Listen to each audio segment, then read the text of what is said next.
Well, as the title says, we've got 20 Pokemon card investing habits that are going to make your journey through the Pokemon card collecting/investing space a whole lot more fun and easy.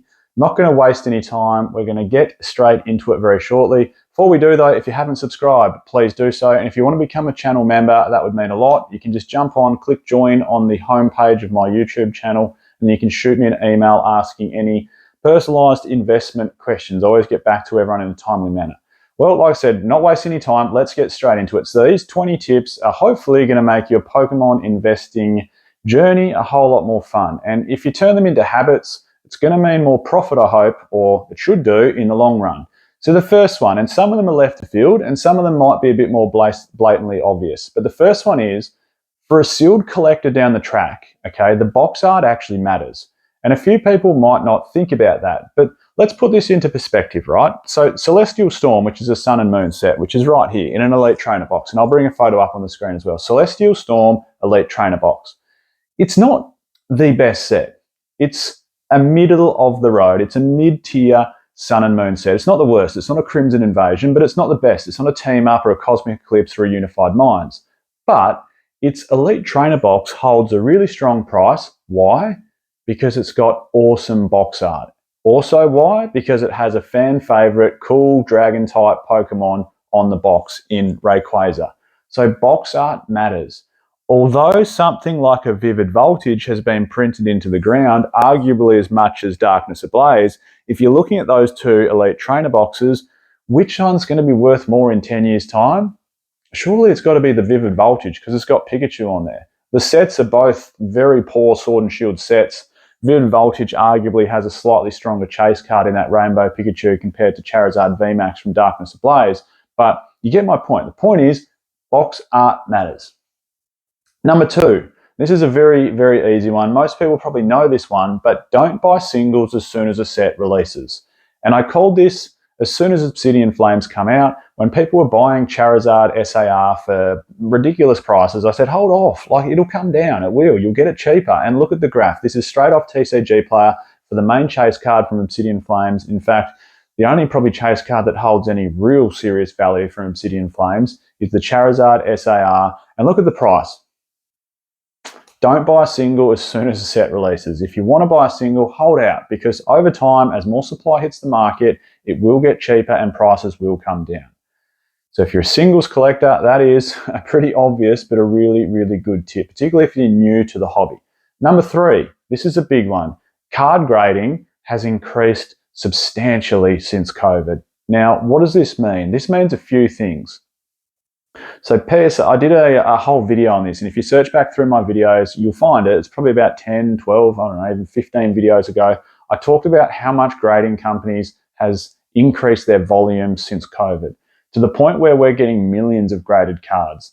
And I think in January alone, 2024, there was something like 500,000 just at PSA non-sports cards graded. Now, that's not saying they're all Pokemon cards. Some of them are probably, well, Yu-Gi-Oh! And Dragon Ball Super and perhaps Magic the Gathering, but for the most part, even One Piece, but for the most part, you'd think maybe 60% of them would have to be Pokemon cards. So like 300,000 in the month of January graded at PSA, like that's just, it's crazy. Numbers are increasing. So what's it mean? What it means is you're going to have a lot higher PSA populations when it comes to cards. And if you're a singles collector, I don't know, maybe graded 10 singles don't mean what they used to. And in fact, it doesn't. Okay, an SAR Charizard from English 151 in a PSA 10 won't hold the same substantial weight that obviously a first edition base set Charizard will. And I know that sounds blasé because it's at very different eras, very different times, but we're getting massive populations of PSA graded cards now compared to what we did in vintage. So I don't know if we're ever going to see, unless it's a rare modern card, I don't know if we're ever going to see a main set chase card be in the thousands of dollars in a PSA 10 ever again. They're just not rare enough. Number four, pull rates for Scarlet and Violet in the big hits, or anyone, but mostly the big hits. Okay, the pull rates are easier than Sword and Shield. If we look at chase cards like, again, and I seem to be harping on about this one, Obsidian Flames SAR Charizard, it's something like 1 in 250 packs or 1 in 220 packs. Compare that to, say, the Umbreon VMAX from Evolving Skies, which is more like 1 in 1,600 packs. We're even seeing things, okay, even English 151, which was a little bit harder chase. It's still not at that level that Umbreon VMAX or some of those harder chase cards from Sword and Shield era was. So what does that mean? Again, I don't think we're going to see singles in a raw example or a PSA graded example, but particularly raw in this example, reaching prices that we did in Sword and Shield, because the pull rates are just too easy. And the easier the pull rates, if the same amount of product and cards are being printed, then the more volume there's going to be. And the more volume there's going to be, the less rare it is. And I know that all sounds like a very simple chain effect, but that's what's going to happen. I don't think we're going to see singles, modern singles, if the pull rates are as easy as what they are so far. And I'm not saying they're easy. Like, you could open 3 booster boxes and not pull a Charizard SAR, but they're easier than what they were throughout Sword and Shield. Number five. PSA populations have gone through the roof and the multiplier effect is down. And I sort of touched on this in point 3, that when card grading has increased substantially. But what I mean by the multiplier effect is down is, let's say, for argument's sake, you open a, what are we talking? I'm plucking one out of the air here. I really am. Let's say you open a Skyridge booster pack and you pull Charizard, okay? The multiplier effect from that card being a raw card to a PSA 10, based on the low population of PSA 10 cards of a Skyridge Charizard, the multiplier effect is going to be massive. I'm just plucking numbers out of the air, but I think a PSA 10 is somewhere around, what, 10 to 15,000 US, depending on the day, the month, the auction, whatever it might be. They don't come up all that often. But let's say it's going to sell somewhere between 10 to 15,000. What's a mint raw copy going to be worth? I don't know, 2,000 or 3,000 probably for a mint raw copy, $500 for an average copy. Nowadays, this is what I mean. Nowadays, okay, an SAR Charizard, and again, I'm picking on it from City and Flames, it might be a 50 or 60 US dollar raw card in mint condition. What's the multiplier effect you're going to get as a PSA 10 though? I haven't looked that card's market price up, but I can guarantee you it isn't going to go up 6 or 8 or 10 times its value from grading raw to PSA 10 as what vintage cards do. And that's because PSA pops have just gone drastically through the roof. So keep that in mind. Number 6, and this is an obvious one if you've been into the hobby for the last few years, but the printers are on full steam, like full steam. They are printing more cards than they've ever printed. The numbers are staggering. Again, I've done a video about this, the number of cards they have printed in the last couple of years. And it's hard to know, is it since Wizards of the Coast stopped printing cards and only since Nintendo took over the Pokemon card print, the whole Pokemon card company side of it, or does it include Wizards of the Coast? But I think the numbers exclude Wizards of the Coast, but they're talking 50% of Pokemon cards ever printed have been done over the last 2 to 3 years, which is just astonishing. It's crazy numbers, isn't it? Demand through COVID just went bonkers. So keep that in mind. Number 7, and here's a good one for investors. Buying sealed is a timing thing, okay? It's really hard. There's a couple of times to buy it at its cheapest. But this will lead on to point number 8 in these little habits to keep in mind. But sealed is a timing thing, okay? You might buy something at launch or pre-release and you might get it for a ripper price because stores online or in person want to get some sales numbers up because they know product's about to hit them. And if they can pre-sell it, even if it's at a low price and low margins, that's good because they've got it covered. It's already found a buyer, it's already found a home, it's going out the door. So that's a good time to buy sealed when it comes to a timing thing. But then we can look at something maybe 6 to 12 months after release when it's had an additional print wave and it can get even cheaper. Scarlet and Violet base is a good example. I think that's the cheapest Scarlet and Violet booster box you can buy. That thing is cheap at the moment. And it's had another print wave a couple of months ago and it's just gotten even cheaper because demand's moved on to newer sets. Demand's died off for Scarlet and Violet base. There's maybe not heaps of chase cards inside it, although I do like the set. I can remember when it first came out, I was like, wow, these special illustration rares are nice artwork. But that leads me on to point 8, right, is that sealed can also make funny gains. So yes, it's a timing thing to buy it at the cheapest price you can, but there's sets that can be quite stagnant for a period of time and then can make crazy gains all of a sudden. So think about a set like Chilling Reign, for argument's sake. That remained relatively stable for about its first 2 years, maybe even 2.5 years. And then all of a sudden, it started ticking up in price. And like, why does that happen? Well, it happens because supply starts dwindling. It's really just a supply-demand thing. Yeah, demand's also dwindled for the set. Like, demand's full steam ahead on modern stuff, really, and maybe even still Evolving Skies. But if demand is still outweighing supply, that's when we start seeing an uptick in price. And that can happen. It's not this linear, buy a box for $100 and then it's going to go in the first year to 120, then to 140, then to 160. It doesn't work like that. Chilling could have been sitting at 100 or 110 US dollars for 2 years, and then all of a sudden it's jumped up to 160, 170, 180 a box all of a sudden. So you could have got minimal gains for 2 to 3 years, but then you could have bought 9 months ago and gone, I've gained 50% in 9 months. This is a ripper set. So timing is sort of everything, and it can make funny gains, sealed product. Number 9. Okay, this also tells us to buy at the right time. And this is what I was getting at when I was talking about, sealed making funny gains. We need to keep an eye on supply. And Fusion Strike here in Australia is a really good example. There's other markets globally, like the US, like in Europe, where Fusion Strike is dear compared to Australia. We can still pick it up, well, we could a week ago, at about 200 Australian a box. I think it's ticked up maybe to 210 or 215 Australian a box, which is about 135, 140 US. Okay, there is not much supply there though. So if you're looking to make a quick gain on a set that's now just about to go out of rotation and should most definitely be out of print, I cannot see it being printed again, that's a good step, okay? Because what will happen is that floor of the market, you buy them, the 210 boxes, 215 boxes, 220 boxes, they're getting off the market and there's not too many of them there, okay? And once they're gone, all of a sudden your new market floor is 250 a box. So that's what I'm getting at. You need to be buying at the right time and keeping an eye on the supply levels. Number 10 is this will help. And I don't know how long this video is going for, so I might speed through these last, well, I've got 11 to go, but I'll speed through these last 11 a little bit quicker because I end up getting wrapped up. But number 10, I'm not buying Mainset ETBs, and I mentioned this in a video before. I think that video even got, someone said that, what's his name? Opossum Bud grabbed a snippet of that video and put me up on his.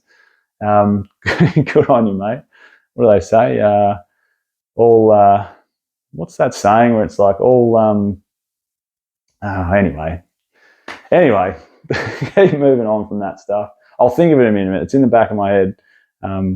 All exposure is good exposure, or whatever they say. But anyway, I'm not buying Mainset ETBs. And the reason for that is because they have multiple print waves now, and they never used to. Okay, yes, Opossum Bud, I did have a quick listen to it, and you said, okay, things like X, Y sat on the shelf for ages, but my point wasn't really that. My point was they weren't printed as much as they were now, okay? It was a supply-demand thing. Yes, there was lower supply, but there was also lower demand, hence why they sat around. Modern stuff, okay, yeah, demand's up, but supply's way up, and it's outweighing demand at the moment for modern set ETBs for a lot of cases. That doesn't mean they're not going to go up, but I just don't think they're going to achieve previous prices. They're not going to achieve Sun and Moon ETB prices or XY prices, or of course ladder black and white prices, because they are just absolute gold. Because there's just too much supply. Okay, they're not as rare. So I'm not buying Mainset ETBs anymore as an investment. I'm buying them for display, but not as an investment. I could be wrong, but I think booster boxes are a better investment, which I'll get to that in another point. Number 11, there are more people likely holding sealed product than ever before. Now, this is a speculation rather than a fact, but rewind the clock back 10 years, were people really buying cases of modern Pokemon card sets to store away thinking they're going to go up in value and be an investment? Likely not. Some people probably did, but it certainly shouldn't be, to the best of my knowledge, as many as what are doing it now. Now, I'm not saying this is a fact, but more and more people are storing them away. Should you be alarmed about that? I don't think so, okay? There's things happen in people's lives. People get over a hobby. People want to exit the hobby. People just want to sell their cards. People have mortgages. People have kids. There's lots of things that come in the way where people need to offload and sell their products. So for me, I just want to think that I can outhold other people for longer, and that's going to give me better gains. Number 12, you'll rarely make your money back opening sealed product. And that's just a fact, okay? You could buy a booster box of Darkness Ablaze from Sword and Shield Era, for argument's argument's sake, open the whole box, pull every hit from the set and still not get your money back. Maybe a set like Evolving Skies, you could buy a booster box for $550 US or whatever it's up to now, $500, $550 US, pull an Umbreon VMAX and maybe a Dragonite V Alt Art, and you've probably made more than what the box price was. But probably 9 times out of 10 or 19 times out of 20, you ain't going to get your money back when it comes to opening a Pokemon booster box. So if you're thinking you can open it and pull the value out of it, it's just not going to happen on average. Number 13 we're up to, aren't we? In Oz, here's a good little fun fact. In Oz, and every market's different, but in Australia there's no capital gains tax paid on collectibles purchased for under $500. So if you're buying Fusion Strike boxes, if you're buying Obsidian Flames boxes, Paldea Evolve boxes, Lost Origin booster boxes, Silver Tempest booster boxes, under 500 Australian dollars, no matter what price they get to, if you sell them in 5 years' time for $1,000, I'm not saying that's going to happen, but if you did sell them in 5 years' time for $1,000, you won't have to pay any capital gains tax on that profit you made. Now, every country's different, so by all means, make sure you look at your own country's tax system, whether things are classed as a hobby or whether things get taxed, and address it from your own means. But what I'm saying in Australia, that's the rules. So, I don't know. You're better off buying that than a Cosmic Eclipse box and having to pay tax on it. Number 14. Scarlet, and here's a fun little fact. Scarlet and Violet PSA 10 percentage is about 35%. So what that means is for every card that's sent off graded, about 35% of them are returning as a 10, which is quite low compared to Sword and Shield, which has the same, so the same ratio, the same return is at 60%. So every Sword and Shield hit or card, doesn't have to be a hit, somebody will send off just commons to be graded, but for hits, 60% of Sword and Shields are returning as PSA 10s. So we can make a pretty strong case from that card quality has gotten worse from Scarlet and Violet compared to Sword and Shield. And if we compare that again to Japanese, especially a set like Japanese 151, you're getting like an 82% return on PSA 10s for Japanese 151. So what does that say? Japanese card quality is even better than English's Sword and Shield. So if we rank them, Japanese, English Sword and Shield, English Scarlet and Violet. Interesting, fun little fact to keep in mind, especially if you're sending things off to be graded. Number 15, the price of the top 10 hits inside a set have a direct correlation to the box price. Now that might sound like a no-brainer. The more hits and the more fire you can pull, the more potential PSA 10 high-priced cards you can pull, then the stronger the box price is going to be. So what does that mean as an investor / collector? Well, if you're going to invest in sets, focus on the top 10 hit price. The stronger that is, seems the stronger the box performs down the hit. There's other factors, of course, that come into play. Print runs and box art and collectability and nostalgia and lots of other things. But there is a direct correlation between the top 10 hit price and the booster box price in the future. Number 16, look for a set that feels undervalued to purchase. Now, this is hard to do. Like, what does that mean? What does feels mean? Okay, well, here's an example. Fusion Strike, at the moment in Australia, and I'm harping on about this, but it feels undervalued. In other markets where there's less supply, it's dear. You've got a beautiful chase card or a few beautiful chase cards in Gengar VMAX, Espeon VMAX. You've got things like the Celebi Alt Art. You've got Mew Alt Arts, 2 Mew Alt Arts in a VMAX and a V. And yes, hit rates are hard, and I've said that before, but it just feels undervalued at 200. If you can pick one up 210 Australian dollars, surely by the end of the year, that box is going to be pushing 300. Like, it feels undervalued.